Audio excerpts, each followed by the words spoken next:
Is it good evening? Yeah, yeah, evening now.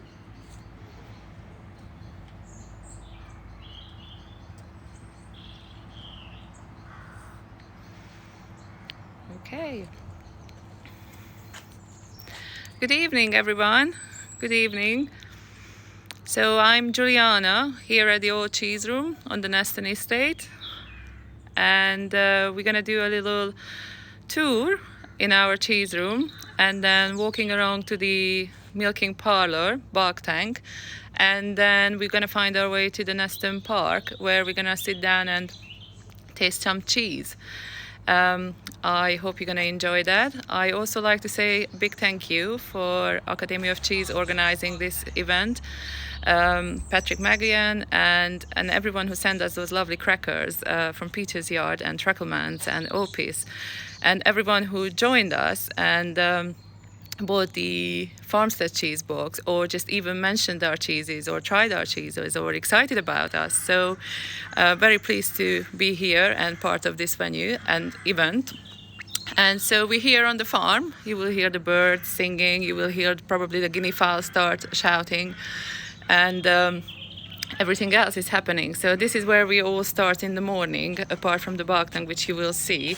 We got our little tank here. We are a very small scale producers. We got 300 liters a day, which we turn into cheese, and it's usually five to 6 days a week. And we make organic Jersey cow's milk cheeses, if any of you didn't know that. So I'm going to open this door and see what Karim is up to, because we always have a little bit of end of day doing. So I'm gonna flip this thing around, and you should see him. Just a minute, it's not flipped around. Now he's around. So there's Karim. Say hi. Hi everyone. Welcome. He's rubbing the hard cheese with sea salt around. It's our hard cheese by Brook. I don't know if anyone actually knows that. We only make 9 wheels.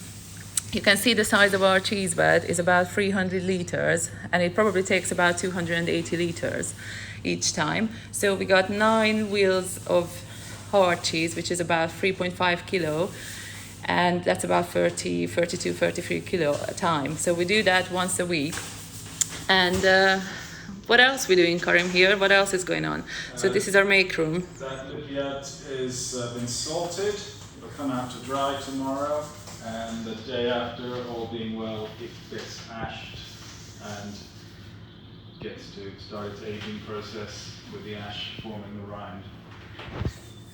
Yes. Ripened cheese. It's a mold ripened cheese. It's actually based on a French recipe on goat's cheese, but there's a little trick to it.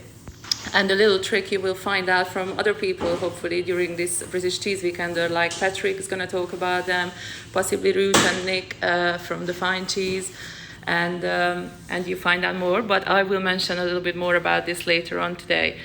So this is Karim. This is our little tiny make room. You can see behind him the window, and we're not so lucky, but usually there are calves and pens, so we see the cows on a daily basis as we're working along. So see you later at the tasting. So I'm just gonna shut this door, and we're just gonna start walking around and get to the farm end. So hopefully I'm holding this firm and tight, and you're not gonna miss anything. We also got some ducks. I gotta show this. This is really brilliant. We got a few ducks around the pond, which is where we're coming out onto the farm lane. They just been fed. They are Muscovy dogs, and a little pond around here. And we just had 13 ducklings born yesterday, and my children around the pond talking away, because they have to be around as well, of course. So a little bit about us, who we are and what we do as I'm walking along, and you can see a little museum monumental pieces. These are all collected from the farm. In the past they've been used and refurbished. And you will hear the guinea fowls. I already hear them. They are a very noisy bunch. And so there we are. I'm Hungarian, if any of you don't know that, and I got involved with agriculture engineering in Hungary following my parents' path, which is my family is farming since generations, and they in arable and chicken. and ended up in the United States making cheese, about 20 type of goat cheeses with Judy Shedd, which was quite an experience, and first love for first sight with cheese making, of course, and I didn't know anything about cheese making. So after that, my visa is expired, so I had to leave, but I left behind a cheese called Juliana, which I think is quite nice, and ended up in England, in London, as a cheesemonger at Neal's Yard Dairy, where I met with Mary Holbrook, and I ended up another 3 years in cheesemaking, which was really good, and goat's milking. I've been always involved with goat's milk. So how did I end up with cow's milk? That was a fortunate meeting with the farm manager then, Sandy McFarlane, who retired since, but he's an exceptional part of our business because his enthusiasm, his drive, his belief in the cheese and us, it's quite extraordinary. So he's always been part of our operation. He's still doing every now and then a farmer's market or a delivery to the Cotswold, and he knows everything about food. He's quite passionate, amazing, and so he's the lead to Neston Park Farm, where I actually 11 years ago met first with Sandy and James Fuller. And within a year, they converted this calving shed where we just left off into a cheese room within a year. So here I am making the cheese. I started on my own from scratch and a lot of doubt, but I think it's beginning to pay off in experience, in love, in passion about cheese and the farm as well. And you can hear the guinea fowls. I hope you hear me still. They're quite a character. So there we are at the back of the farm.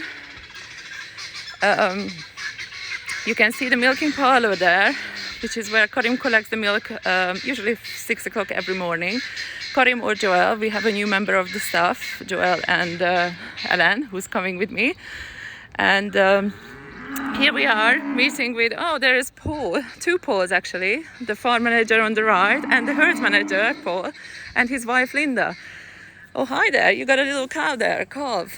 So what is this about? This is Philippa. She's 4.5 months old, and she recently visited a care home, and the residents loved meeting her, and she was very well behaved. Fantastic. Has she got a name? Philippa, lovely. And this is Paul, the herd manager. How you been? I'm very well, thank you. And you're milking the cows and Yes. looking after the cows, full stop. Yep, that's my job. If they're brown, I have to look after them. Well done. Doing a fantastic job. Thank you. And there is Paul Redmore, Hi the there. farm manager. Hi Paul, how's your day been? Yeah, good. It's been warm. Very Warm. today. It's pretty warm. Yeah, we've been busy doing some fencing and milking the cows. So, yeah, every day's busy. Every day is busy. That's all Yeah. what we like to hear. And so we're here to find out a little bit about the Jersey milk, Yeah. Jersey cows, and the farming and organic farming in particular, Yeah. and what makes Jersey cows milk so special, and why is it so good for our cheese? Okay, well, I'll tell you a little bit about our herd here at Neston. We have 260 cows in milk at the moment, 280 altogether. And they're milked twice a day. Very early in the morning, we start at 4:30. 4:30. Wow. And then they get milked again at 2 o'clock. The Jersey breed has been at Neston for over 120 years now that we know of. Could be even longer than that.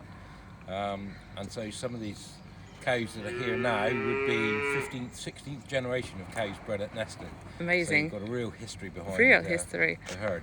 But the Jersey's cow itself produces a very rich milk, richest milk of any dairy cow.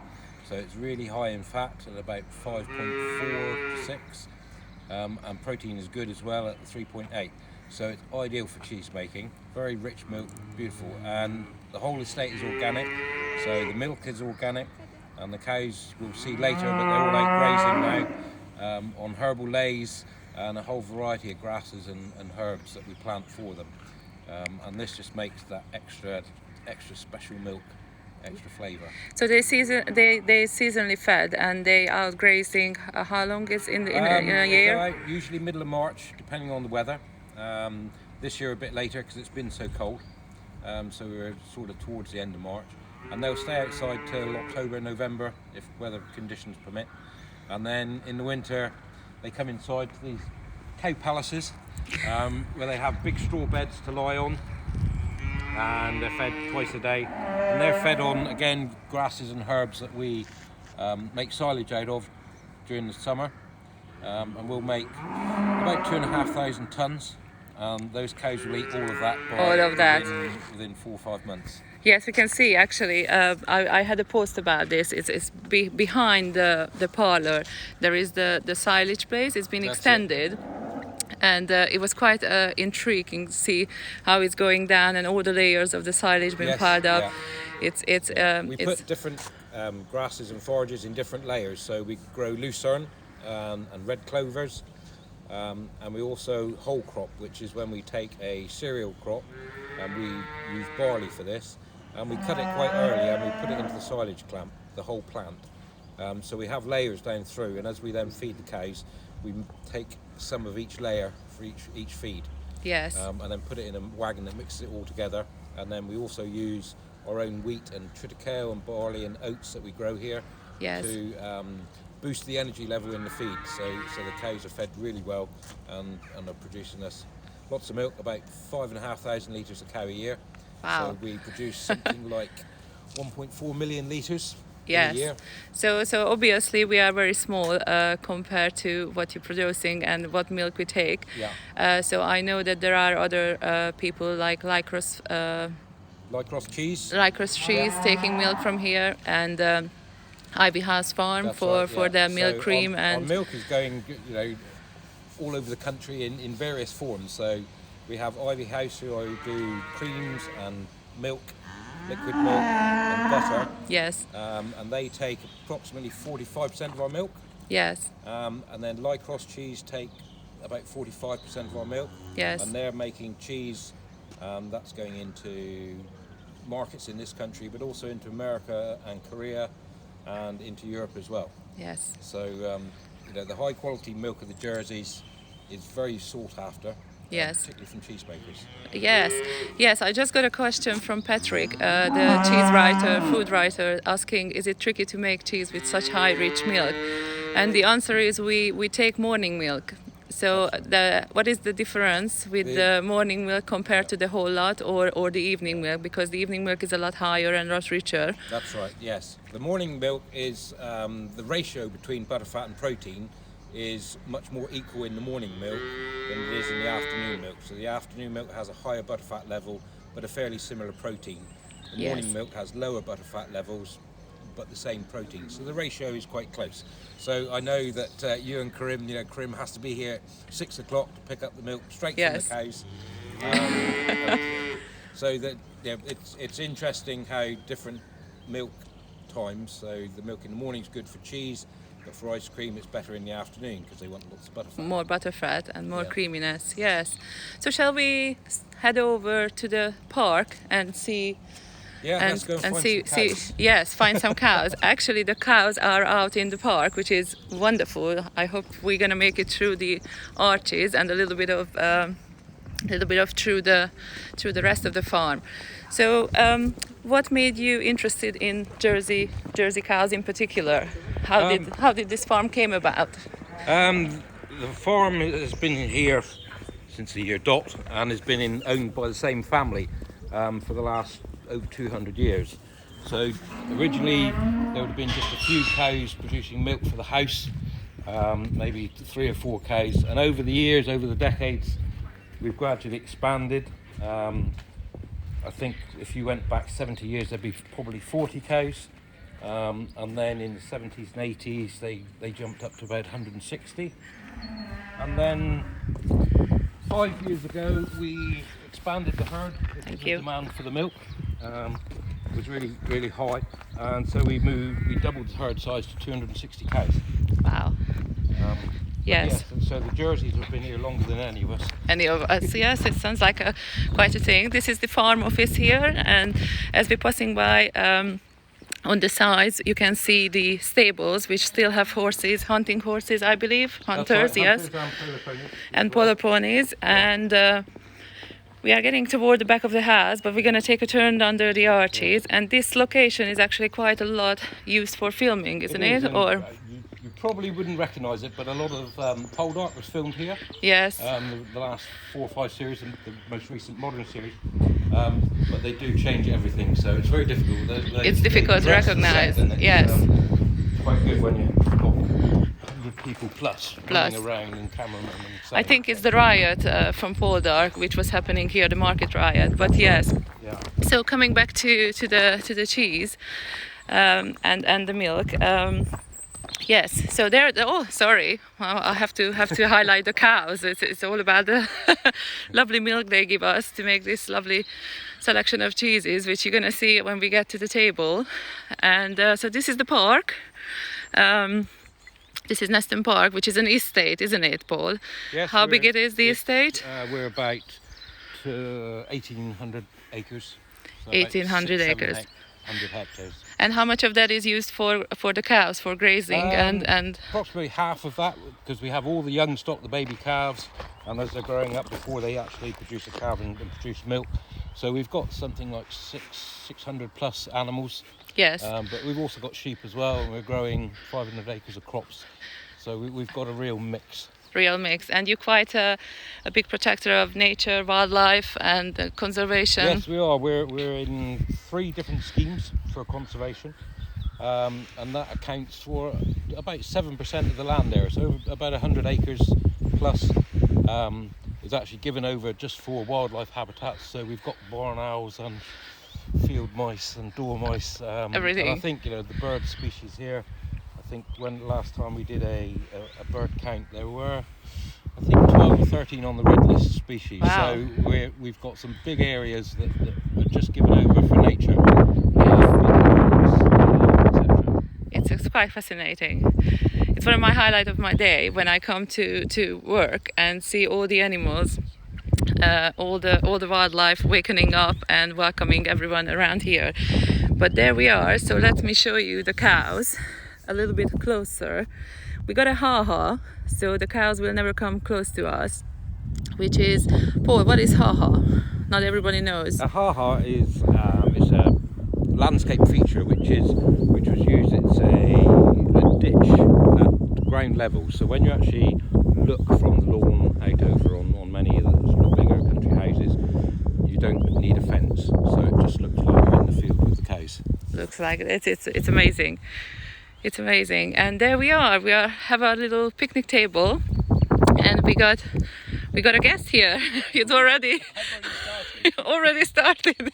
So this is James. Hello. James has already started the drinking and tasting of the cheeses.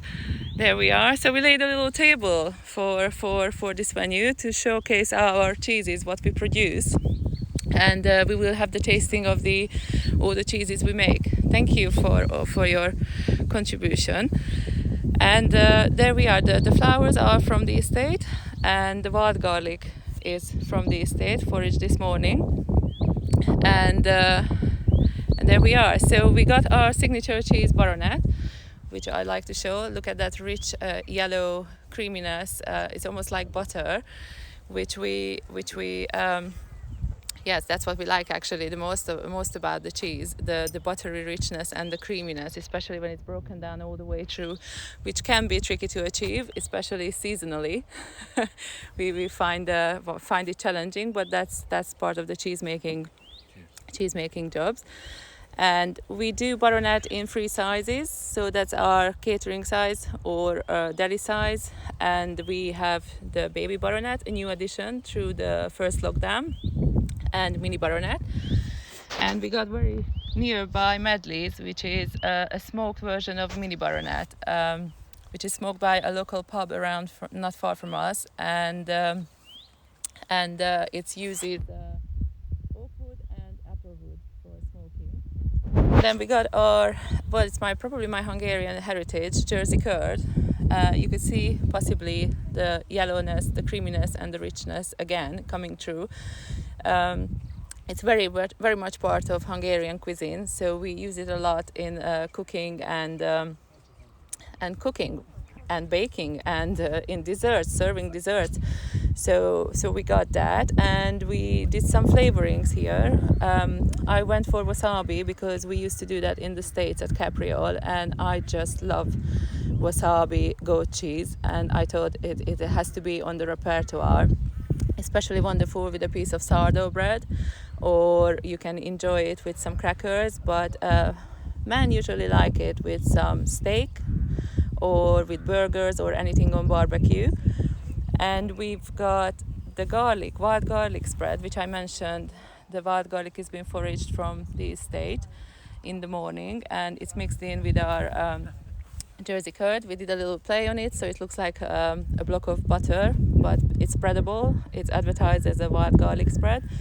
And then we do the truffle pearl, which is again quite a delicious contribution to our range. The truffle is coming from Italy by the truffle hunter. Many of you know them and probably supply them. And it's wonderful on a lazy day for a pasta dish. I just love mixing it in and serve it with some fresh rocket leaf salads and possibly some cherry tomatoes. And we've got Lipiat here. You can see the creaminess and the Jersey milk coming straight through. It's rich, it's creamy, and it's kind of a new addition to our family. Was born during first lockdown again, and keeping us busy. So we're very grateful for that. And we doing something new here, again inspired by my American trip. It's a little round mold ripened cheese with mixed herbs. So it's trying to be focus on English herbs, mixture of herbs, and we just ripen it, and it's got some geotritum going through. Again, the creaminess is there, and all the herbs nicely penetrated in the cheese. We got the hard cheese by Brooke, which is an alpine sort of alpine style. We say alpine style, but really I didn't take the cling film off not to let it dry out, so I apologize for the display of the cheese, but you can still get the actual look and feel and the holes and the little sweetness coming through, not overpowering sweetness, and it melts lovely, but it's quite springy. The texture is springy, a mellow sweetness, and we just usually love the cheese, and I think that's James Fuller's one of his favorite as well. If that's quite correct, isn't it? Spot on. Spot on. Thank you. And James is one of our probably biggest supporter, and yes, he believes in what we're doing and helping us for quite some time. So would you like to say a few words, or how do you find this journey with the old cheese room in the past 10 years?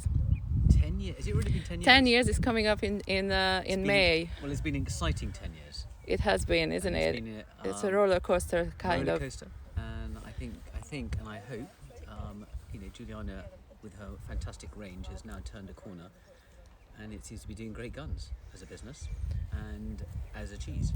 All of them are delicious. Thank you. And I enjoy them all. Thank you for your input and support. And going back to the cheeses, we have got yogurt. We come up with the yogurt as well to widen our ranges, going to farmers market and doing lots of trading. And our yogurt is thick and creamy, especially what you can imagine coming from a whole milk Jersey milk, and it's kind of completes our range, I believe. It's got a slight sweetness to it, and it's not necessarily the tangy Greek yogurt style, but it's delicious with pineapple, delicious with all the tropical fruits go just smashingly well with it. We have some strawberries here, just in case you like to see that. So I believe we went through the cheeses, and let's have some tasting. Coming down to the Farmstead cheese tasting box. So Paul and James are going to help tucking in and describing and enjoying the cheeses. So shall we start? Well, I'm going to give Paul some Bybrook. Okay. One of my favourites. That is delicious. It's Paul's favourite too. I've already been sitting here drinking. I'm not quite sure what we're drinking. What are we drinking, Juliana? Well, the drink is a Hungarian we went for a rosé Hungarian champagne. We thought it's matching well, especially the color for the picnic and matching the cheeses. And it's a delicious Hungarian champagne. Turley is one of the most well-known champagnes in Hungary. So we just thought within this lovely sunny light afternoon, evening, that would be a lovely complement to our cheeses. Well, So I've enjoyed a glass. you've enjoyed the It's very glass. fruity. It's slightly sweeter than I'm used to, but with the nutty flavour of the cheese, I can't think of a better way to spend a Friday evening than sitting here, enjoying the cows and the lovely sunshine. And here we are. You can't believe it's sort of, well, the grass isn't growing and it's the middle of April. St. George's Day. St. George's Day, yes, indeed. So let's take another look at the cows, and I think the tasting it might have to cease. I'd like to answer some questions if there are any. Any questions, or anyone like to ask us anything, knowing about the cows, the cheeses, the farm, or anything. I've replaced milk on my cereal with natural British yogurt. Nice, Cotswold truffles. Is there any more question? Anybody like to? I love Butternut, can't wait to try the others. I use Butternut in tartiflette. Tartiflette is lovely. This is how we're trying to end our evening.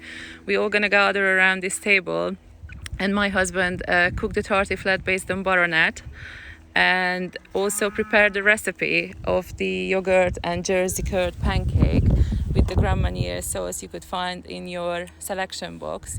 So we're gonna finish with a dessert and probably a few glass of red wine. So we're just gonna tuck in, and I'm run out of the time of detailing talk about the Farmstead cheese box, but I think I've mentioned plenty about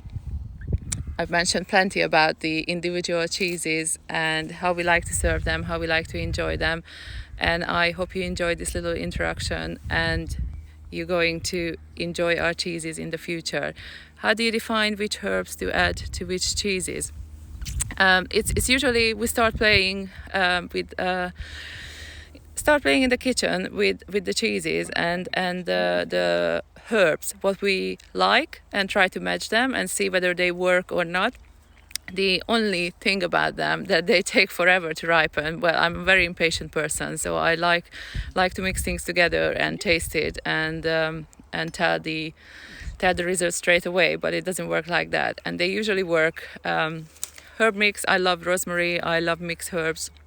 My favorite thing is pepper, and we got some really nice Peter's Yard complimentary red peppercorn crackers, which are going so incredibly well with butternut cheese. In fact, I did a baked butternut with stuck in peppercorns, and it was delicious. But which cheese would you pair with Tokai wine? Oh, Tokai wine. Well, the sweet wine, funny enough, I probably would go for the wasabi to calm its heat coming from there. But Tokai wine, the Furmint, goes pretty much with everything we produce. At least we enjoy it with everything. And thank you very much. I think the time is coming to its end, so I'm going to say bye to everyone, and I'm going to thank everyone who joined and enjoyed this evening, and hope you have something else lined up on the pipeline to enjoy. And here's the crew saying goodbye and Say cheese. say cheese, say cheese, and enjoy British cheese. Well done. Thank you for everyone. There's the cows one more time. They're just so adorable.